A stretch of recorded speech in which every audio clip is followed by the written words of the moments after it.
jëf chers amis internautes yu Tahiré Média am nañu mbégte ak contentement jàkkaarloo ak yéen ci seen këru bopp gi di Tahiré Média comme ni ñu ko baaxoo de su ne Tahiré Média ngir def seen i bànneex saa su ne ñu ñëw rek fas yéene ñëwal ci li nga xamante ne bii moom moo di xibaar maanaam actualité yi fi gën a fës ci bisub tey bii tombé ak lundi 20 octobre atum 2025 nañ ko daal di dooree lu jëm ci mbirum Manoumbe Diop ñu gën ko xam ci làmmiñu daaru maanaam lépp lu jëm ci mbirum ñaari militant wu Pastef yooyee kenn ki di wuyoo turu Manoumbe Diop ñu gën ko xam ci làmmiñu daaru comme ni ma ko waxee sànq kenn ki aussi di wuyoo ci turu Serigne Mbaye Diagne ñu gën ko xam ci Boy Dakar bisub tey bile daal lañ leen di condamné lu toll ci juróom benn weeru kaso yoo xamante ne bii wenn weer wi dañ koy daal di tëdd foofee ca prison ba ci fàttali nag làmmiñu daaru ak Boy Dakar ñaar ñooñee daaj nañu jàkkaarloog ki nga xamante ne bii moom moo di tribunal des flagrants délits de Dakar 8 octobre bile passé tombé woon ak mercredi lañ leen daal di déglu woon lépp loo xamante ni nag tegoon nañ ko seen ndodd daal lañ koy nangu ñoom ñaar ñooñu waaye itam ci fàttali lañ leen di toppee ba tax daal di leen teg peine bu ni mel moom moo di discours contraire aux bonnes mœurs waaye itam ci fàttali ba tey le procureur de la République li mu demandé woon rek moom moo di daal leen di teg benn peine boo xamante ne bii dafay daal di méngoo ak li nga xamante ne bii moom la ñu wax ci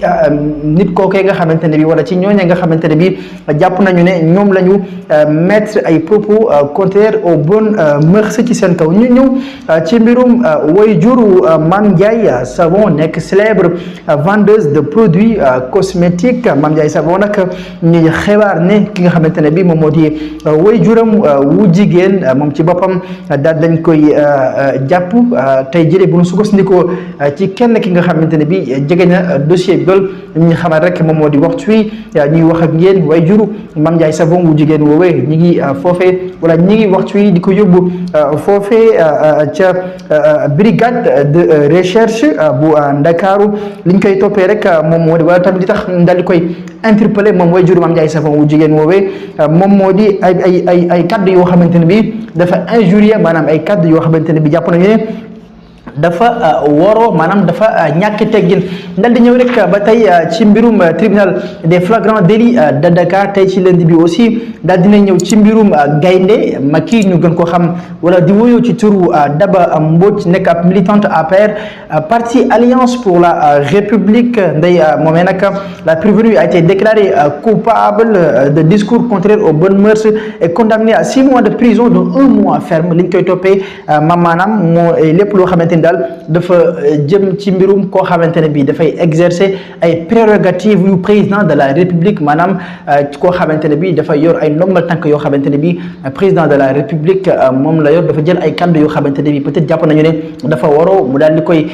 teg ci kawam ba tax na tey jii ci lënd bi moom gaynde Macky moomee di woy turu Daba Mbodj daal di koy condamné tolloog ci 6 mois de prison yoo xamante ne bii wenn weer wi daf koy tëdd après examen des faits le tribunal écarte les chefs d'offense et d'injures publiques estimant qu'ils n'étaient pas suffisamment caractérisés. Le juge a toutefois retenu l'infraction des discours contraires aux bonnes mœurs,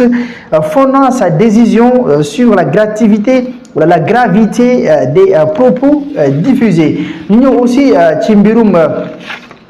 ñu aussi ci mbirum Adji Mass ñu gën ko xam wala ci mbirum Adji Mass ñu koy muy wuyoo ci turu Ndeye Seynabou Gaye Adji Mass aussi nekk ab koo xamante ne bi daal dafa yëngu ci réseaux sociaux yi moom Adji Mass moomee tey jii daal dañ koy déféré tey ci suba foofee ca procureur wala devant le procureur de la République moom Adji Mass moomee daal dañ koy placé sous mandat de dépôt bu sukkandikoo ci conseiller di wuyu ci turu Maître Aboubacry li ñu koy toppee nag moom moo di discours contraire aux bonnes mœurs dafa yëkkati ay kàddu yoo xamante ne bii dañuy jàpp ne waroowul ak li nga xamante ne bii moom moo di société bi daal di koy teg ci aw nit tey jii nag lañ ko daal di placé sous mandat de dépôt moom Adji Mass moomee waaye itam li nga xamante ne bii moom moo di ab àtte maanaam ab procès daal lañ ko yóbbu ba mercredi devant le tribunal des flagrants délits de Dakar. Le ministère sénégalais des Affaires étrangères a annoncé ce samedi la mort de ce jeune gardien de but retrouvé mort la veille à Kumasi au Ghana. Les premières investigations menées par les services consultaires indiquent Touré, jeune footballeur sénégalais, aurait été victime d'un réseau d'escroquerie et d'extorsion de fonds, indique le ministre dans un communiqué. Une enquête a été ouverte afin de déterminer les circonstances exactes de ce drame. La victime, Cheikh Touré, est un jeune gardien de but sénégalais qui évoluait à l'Académie Esprit Foot à Yeumbeul de Dakar. Le jeune joueur a quitté son pays pour rejoindre le Maroc où il espérait passer des tests, mais il serait tombé sur des faux recruteurs et aurait ensuite été enlevé par un groupe d'individus armés au Ghana. Le tribunal des flagrants délits de Dakar a rendu ce lundi son jugement dans le dossier opposant le ministre public Adama Mbodj, militante du parti Alliance pour la République APR, plus connu sous le nom de Gaïndé Maki. La prévenue a été déclarée coupable de discours contraires aux bonnes mœurs et condamnée à 6 mois de prison, dont 1 mois ferme. Poursuivi initialement pour offense à une personne exerçant une fonction relevant des prérogatives du président de la République, injures publiques et discours contraires aux bonnes mœurs. La pénitente était accusée d'avoir tenu des propos injurieux à l'encontre des partisans du parti Pastef sur les réseaux sociaux. Après examen des faits, le tribunal a écarté les chefs d'offense et d'injurieux public, estimant qu'il n'était pas suffisamment caractérisé. Le juge a toutefois retenu l'infraction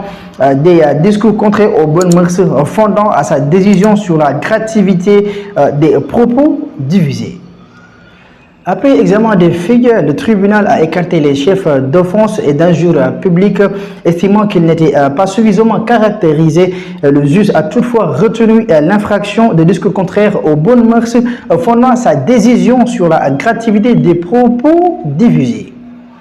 loolu moo ko gënoon a fës ci li nga xamante ne bii moom moo di xibaar yi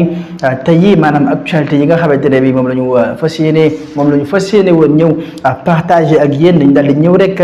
ci suñu sponsor yi nga xamante ne bii jàpp nañu ne mënuñoo ñàkk ci liggéey bi di Tahir service mi nekk ci kaw di lépp dafay yëngu ci lépp loo xamante ne bii dafa jëm ci wàllu formation moo xam formation informatique ak bureautique waaye itam dafay yëngu lépp loo xamante ne bii moom moo jëm ci wàllum comptabilité et gestion infographie audiovisuel yooyu yëpp daf ci daal di former ñi nga xamante ne bii moom moo di ndaw ji waaye itam création d'entreprise waaye itam RC NINEA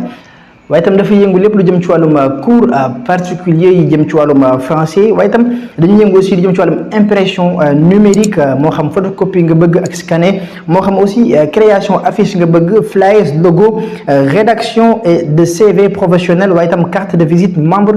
facture cachet et tampon assurance aussi lépp loo xamante ni daal soxla ngeen ko ci wàll gi mën ngeen contacter Tahir de service ci numéro yi di 77